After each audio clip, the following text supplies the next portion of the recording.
Right, here we go again. Famous British people, part one. These are more kind of like the older famous people, but you should know these. So here we go. Number one, Boudicca. So she died about AD 60-ish. No one knows exactly when. Uh, she was famous as a warrior queen of the Iceni tribe. And they came from Eastern England. This is her area here, known now as East Anglia.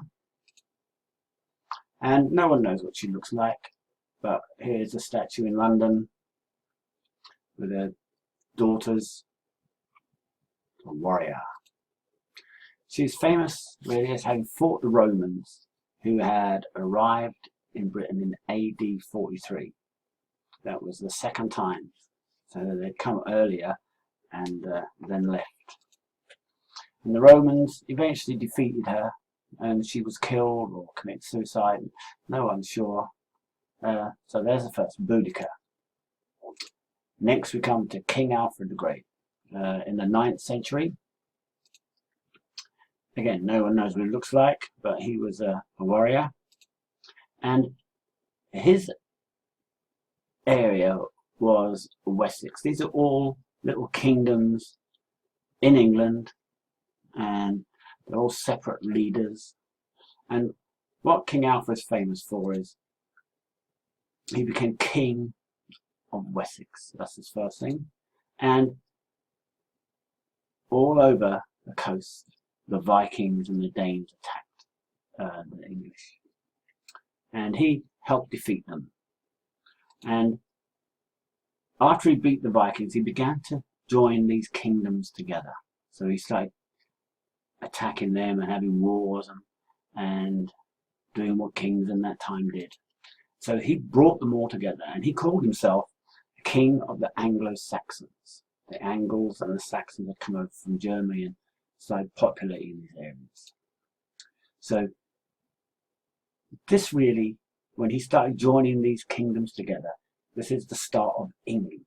And it is generally recognized that about 60 years after his death, the start of England. This is when England began. 1066, William the First. There he is, and everyone knows him as William the Conqueror. Though, of course, he wasn't born William the Conqueror. He was actually William of Normandy, and this is the northern area of France that he came from. And if we go back to King Alfred, once he made a kingdom, then as usual at that time, everyone fought to become king. Everyone wanted to become part of the monarchy, the rulers of these little empires. So, King of England at that time was Harold, but others wanted to be king. There were some Danish people who wanted to be king. William of Normandy wanted to be king. There were Angles, Saxons, the English there, they all thought they should be king. There were some Norwegians who wanted to be king. Everyone wanted to be king. And so William collected an army, and in 1066 he crossed the English Channel and invaded England. And at the Battle of Hastings in 1066, Harold, King of England, lost and was killed, and England was now taken over by the Normans. So from becoming William of Normandy, he became William the First of England, and is known as William the Conqueror. And this is the Bayeux Tapestry, which is a collection of embroidery which depicts his battle for England. Then one of the next great people is Henry VIII. Henry VIII, 1491 to 1547. And he's famous for leaving the Roman Catholic Church. He took England, the religion of England, away from the Roman Catholic Church and took all of its property. And the only reason he did this, basically, was because the Pope would not allow him to divorce his first wife. So he started the Church of England, which is also known as the Anglican Church. Of course, he is also famous for marrying 6 times.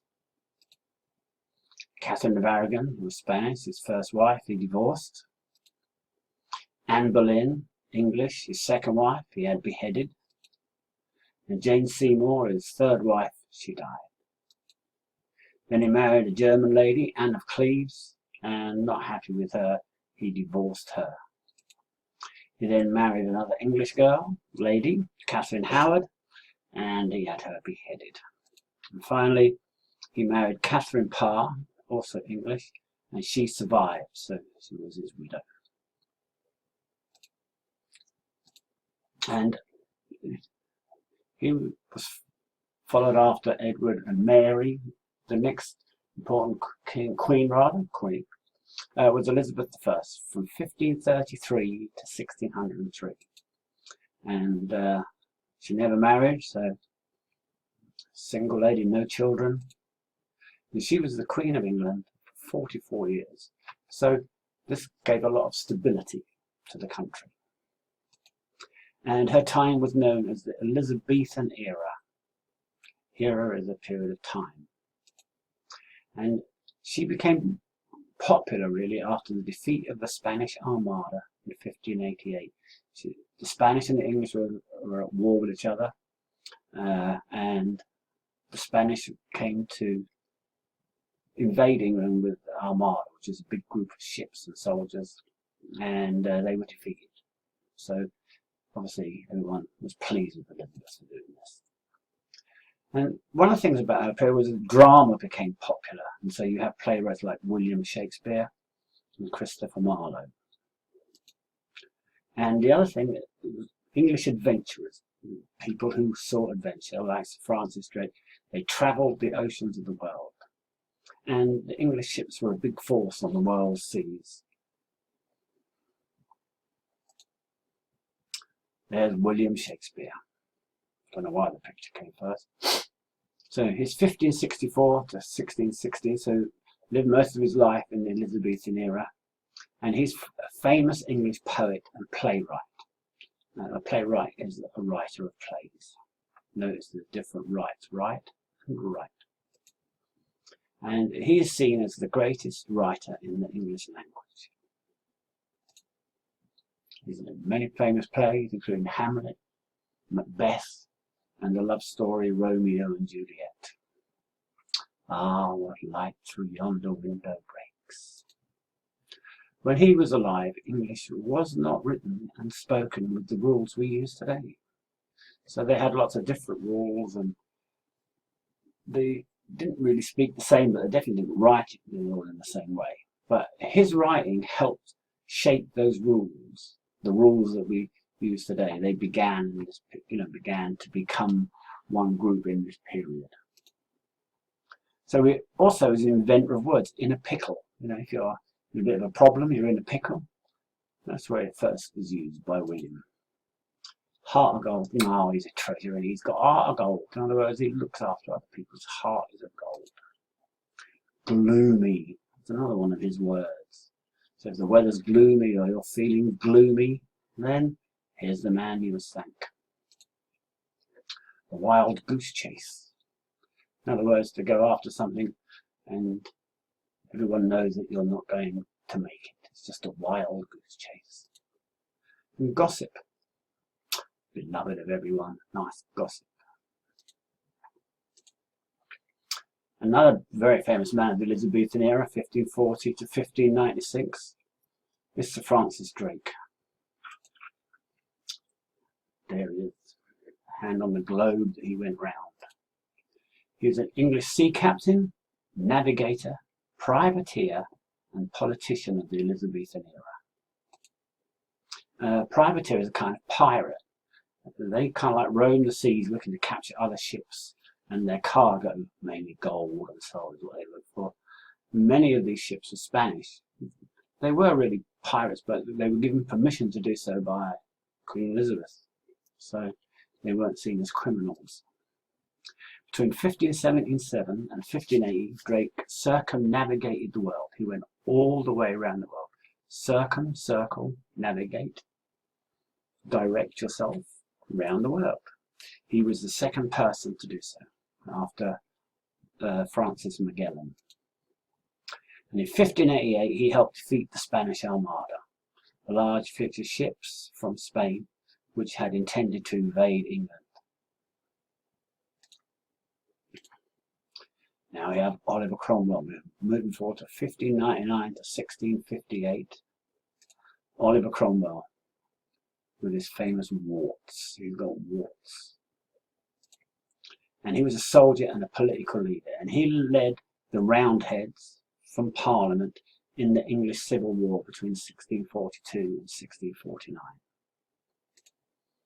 And he helped to defeat King Charles I. And he was also involved in having King Charles executed. Yes, we actually lopped the head off a king. And he ruled England, Wales, Ireland and Scotland as the Lord Protector, so he knows the Lord Protector. He died in 1658, and 2 years later the monarchy was restored. So all the civil war and battles still ended up with a king, Charles II, which was Charles I's son. And but Parliament was more powerful. So there's our first group of famous people.